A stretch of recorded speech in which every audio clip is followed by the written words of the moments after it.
Municipal ఎన్నికల ఫలితాల్లో చిత్ర విచిత్ర సంఘటనలు చోటు చేసుకున్నాయి. చాలా చోట్ల కాంగ్రెస్, బీఆర్ఎస్ మద్దతు తెలిపింది. బీఆర్ఎస్, కాంగ్రెస్ మద్దతు తెలిపింది.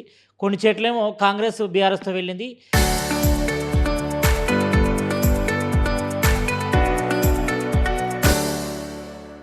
మరి ఓవరాల్‌గా చూస్తే మాత్రం ఇటు 116 మున్సిపాలిటీలో దాదాపు 90 పైగా స్థానాలు కాంగ్రెస్ కైవసం చేసుకుంది. మరి 7 కార్పొరేషన్‌లో దాదాపుగా 6 కార్పొరేషన్‌లు కాంగ్రెస్ హస్తగతం చేసుకునే పరిస్థితి. కానీ ఓవరాల్‌గా లాస్ట్ ఎప్పుడు లేని విధంగా ఇప్పటి వరకు హంగ్ అయితే ఏర్పడింది. హంగ్‌లో కూడా చాలా వరకు సంఘటనలు చోటు చేసుకున్నాయి. కొన్ని చోట్ల కాంగ్రెస్ బీఆర్ఎస్‌తో వెళ్ళింది. కొన్ని చోట్ల కాంగ్రెస్ బీజేపీతో వెళ్ళిన పరిస్థితి. మరి వీటన్నిటిపై కూడా మనతో మాట్లాడేందుకు కాంగ్రెస్ చొప్పదండి ఎమ్మెల్యే మేడిపల్లి సత్యం ఉన్నారు. వాళ్ళతో మాట్లాడే ప్రయత్నం చేద్దాం. అన్న, మీరు మొదటి నుంచి కూడా చూస్తున్నారు, మీరు చొప్పదండికి ప్రయత్నం వహిస్తున్నారు. అక్కడ డీసీసీ చైర్మన్గా ఉన్నారు. అక్కడ మీకు ఎన్ని సీట్లు వచ్చాయి? అక్కడ ఎలాంటి పరిస్థితులు ఉన్నాయి? దాదాపుగా అక్కడ చొప్పదండి మున్సిపాలిటీ కూడా కైవసం చేసుకున్నారు కదా, అక్కడ పరిస్థితులు ఎట్లా ఉన్నాయి? రాష్ట్రంలో కాంగ్రెస్ పార్టీ ప్రజాప్రభుత్వం పట్ల ప్రజలందరికీ విశ్వాసం ఉంది. మా ముఖ్యమంత్రి రేవంత్ రెడ్డి గారి నాయకత్వం పట్ల విశ్వాసం ఉంది. 2023 డిసెంబర్ తర్వాత వచ్చిన ప్రతి ఎన్నికల కూడా కాంగ్రెస్ పార్టీ అప్రతిహత విజయాలు కొనసాగిస్తుంది. ఇలా 2023లో 64 సీట్లతో ఆనాడు అధికారంలోకి వచ్చినాం. 37-38 సీట్లతో ప్రతిపక్షం ఉన్నటువంటి బీఆర్ఎస్ పార్టీ 6 నెలల్లోనే 0కు పరిమితమైంది పార్లమెంట్ ఎన్నికల్లో. అంటే వాళ్ళు కనీసం ప్రతిపక్ష పాత్ర కూడా నిర్వహించకుండా ఫెయిల్ అయిపోయారు. ప్రజల్లో విశ్వాసం సన్నగిల్లింది. దాని తర్వాత జరిగిన ప్రతి ఎన్నిక, అది కంటోన్మెంట్ ఉప ఎన్నిక కానీ, జూబ్లీస్ ఉప ఎన్నిక కానీ, మొన్న జరిగినటువంటి గ్రామ పంచాయతీ ఎన్నికలు కానీ, ప్రతి ఎన్నికల్లో కూడా ఇలా కాంగ్రెస్ పార్టీ వైపు ప్రజలు ఉన్నారు. ముఖ్యమంత్రి గారి నాయకత్వం పట్ల ప్రజలు విశ్వాసంగా ఉన్నారు. ఇటీవల జరిగినటువంటి మున్సిపల్ ఎన్నికలు కానీ, కార్పొరేషన్ ఎన్నికలు, ఏ ఎన్నిక తీసుకున్నా దాదాపు మేము 90% సీట్లు ఇలా మున్సిపల్ ఎన్నికల్లో అదేవిధంగా కార్పొరేషన్ ఎన్నికల్లో కాంగ్రెస్ పార్టీ ఈజీగా కైవసం చేసుకుంది. రేపు భవిష్యత్తులో జరిగే ఎంపీటీసీ, జడ్పీటీసీ ఎన్నికల్లో కూడా ప్రజలు ఈ విధమైన తీర్పిస్తారు. ఎందుకంటే పల్లెలన్నీ కాంగ్రెస్ వైపు ఉన్నాయి, పట్టణాలు కూడా కాంగ్రెస్ వైపే ఉన్నాయి. రేపు ప్రజలంతా కూడా కాంగ్రెస్ వైపు ఉన్నారు. ఇవన్నీ ఓర్వలేక ఇటు కేటీఆర్ కానీ, హరీష్ కానీ చిల్లర రాజకీయాలకు పాల్పడుతున్నారు. నిత్యం అబద్ధాలు, అసత్యాలతోటి ప్రచారాలు చేస్తారు. ఇలా వాళ్ళు ప్రజల్లో రేపు ఏ ముఖం పెట్టుకొని ప్రజల్లో తిరుగుతారు? ఇన్ని అబద్ధాలు చెప్తారు, ఇన్ని అసత్యాలు మాట్లాడుతారు. ఇంత తీర్పు ఇచ్చినప్పటికీ కూడా ఇంకా దౌర్జన్యాలను మాట్లాడుతుండ్రు. ఇలా బీఆర్ఎస్ కానీ, బీజేపీ కానీ ఈ రాష్ట్రంలో రాజకీయంగా వారికి స్థానం లేదు.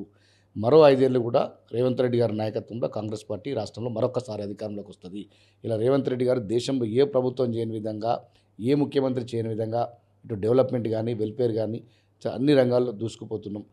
గత ముఖ్యమంత్రి కేసీఆర్ గారు 7-8 లక్షల కోట్ల అప్పులు చేసి ఈ రాష్ట్రాన్ని ఆర్థికంగా కుదేలు అయినప్పటికీ కూడా ఇలా మా ముఖ్యమంత్రి గారు ఒక డిసిప్లిన్ తోటి ఈ రాష్ట్రాన్ని ప్రజలకు ఎక్కడ కూడా ఇబ్బందులు కావద్దని చెప్పి ఒక ఆర్థిక క్రమశిక్షణ పాటించుకుంటూ అభివృద్ధిని, సంక్షేమాన్ని 2 సమపాలలో తీసుకుపోతున్నారు.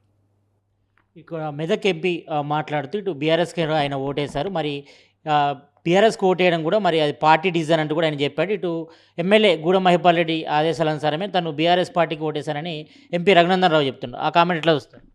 ఎంపీ రఘునందన్ రావు గారు ఫిజికల్గానే బీజేపీలో ఉన్నాడు. ఆయన మైండ్ అంతా ఎప్పుడు కూడా, ఆయన మనసు ఎప్పుడు కూడా బీఆర్ఎస్ తోటి ఉంటుంది. వాళ్ళకి మొదటి నుంచి కూడా సంబంధం లేదు. మా ముఖ్యమంత్రి గారు కూడా ఉంటారు. చాలామంది బీజేపీ నాయకులు బీఆర్ఎస్ తోటి టచ్లో ఉన్నారు. వాళ్ళు ఏది చెప్తే అది చేస్తున్నారు. కిషన్ రెడ్డి కావచ్చు, రఘునందన్ రావు కావచ్చు, వీళ్ళంతా బీఆర్ఎస్ ఏజెంట్లు. వాళ్ళు ఇలా బీఆర్ఎస్కి బీ టీమ్గా బీజేపీ ఇక్కడ పనిచేస్తుంది. దాంట్లో భాగంగానే రఘునందన్ రావు గారు ఇలా బీఆర్ఎస్ ఏ డైరెక్షన్ ఇస్తే ఆ డైరెక్షన్ పాటించండి అంతే. కానీ అక్కడ ఉన్న సిచ్యువేషన్ ఆధారంగానే మేము ఓటేసాం తప్ప ఎక్కడ కూడా బీఆర్ఎస్తో పొత్తు లేదంటూ కూడా ఎంపీ రఘునందన్ రావు చెప్పుకొచ్చాడు.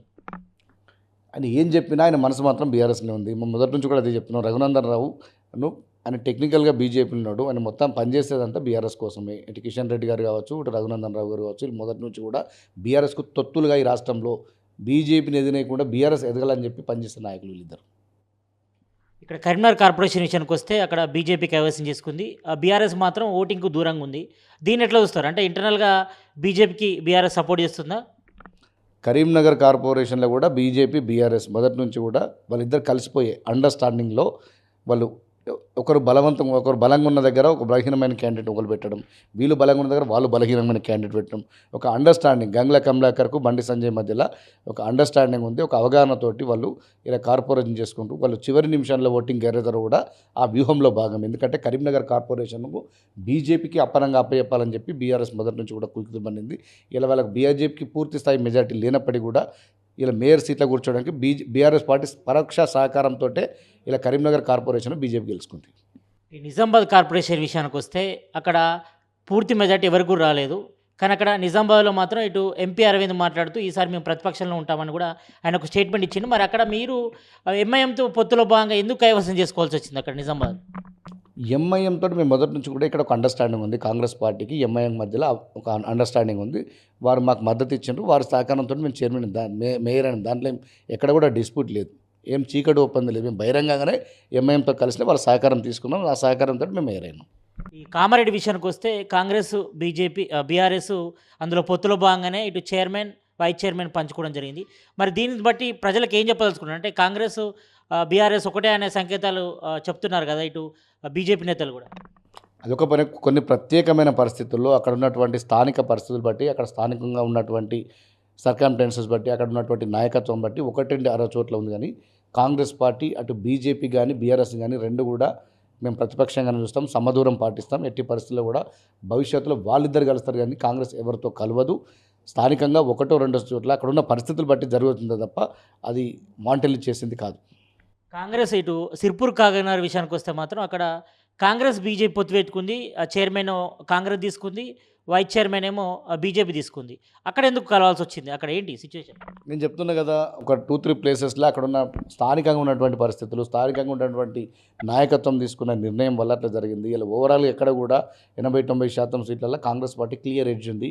2-3 సీట్లలో అక్కడ స్థానికంగా కొంతమంది అక్కడ ఉన్నటువంటి నాయకత్వ వాళ్ళ అక్కడ స్థానిక నాయకత్వం తీసుకున్నటువంటి నిర్ణయంతో జరిగింది. దానికి రాష్ట్ర నాయకత్వాన్ని కానీ పార్టీ అధినాయకత్వాన్ని కానీ ఎలాంటి సంబంధం లేదు. అక్కడ ఉన్నటువంటి స్థానిక పరిస్థితులు బట్టి తీసుకున్నటువంటి నిర్ణయం వల్లనే జరిగింది. Thank you.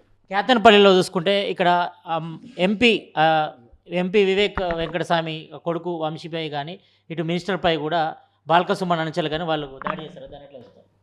నేను అంత ఫాలో కాలేదు, చూద్దాం అది చూడలే ఇంకా. ఇవే ఫలితాలు ఇటు రాబోయే ఎంపీటీసీ, జెడ్పీటీసీ ఎన్నికలు కానీ లేకపోతే రాబోయే ఇటు జిహెచ్ఎంసీ ఎన్నికలు రిపీట్ అవుతాయా? ఎంపీటీసీ జెడ్పీటీసీ ఎన్నికల్లో కూడా మొన్న ఏ విధంగా అయితే రిజల్ట్ వచ్చిందో రేపు ఎంపీటీసీ జెడ్పీటీసీలో కూడా వస్తుంది. వచ్చేసారి జరిగే అసెంబ్లీ ఎన్నికల్లో కూడా కాంగ్రెస్ పార్టీ రాష్ట్రంలో మళ్ళీ అధికారంలోకి వస్తుంది. Thank you. మొత్తానికైతే ఈ మున్సిపాలిటీ ఎన్నికల్లో కొన్ని ప్రత్యేక పరిస్థితులతోనే మరి అక్కడక్కడ కొన్ని టైఅప్ అయి ఈ రకంగా కైవసం చేసుకోవడం జరిగింది. మరి ఎక్కడ కూడా కాంగ్రెస్ బీజేపీ కలవదు. మరి కొన్ని ప్రత్యేక పరిస్థితుల్లో మరి అక్కడ ఉన్నటువంటి లోకాలిటీ ప్రకారం ఉన్న సిచ్యువేషన్ ప్రకారం కొన్ని సార్లు పొత్తు పెట్టుకోవాల్సి వచ్చింది. మరి రాబోయే ఇటు జిహెచ్ఎంసీ ఎన్నికలు కానీ లేకపోతే ఇటు ఎంపీటీసీ, జెడ్పీటీసీ ఎన్నికల్లో కూడా సేమ్ ఇవే ఫలితాలు కూడా రిపీట్ అవుతాయని చొప్పదండి ఎమ్మెల్యే మేడిపల్లి సత్య చెప్తున్నారు. కెమెరామ్యాన్ గణేష్తో Satish, RTV, Hyderabad. Local to global news at your fingertips. మీ చేతిలో ఒక ఆయుధం. Download raw TV app. Media legend Ravi Prakash is back.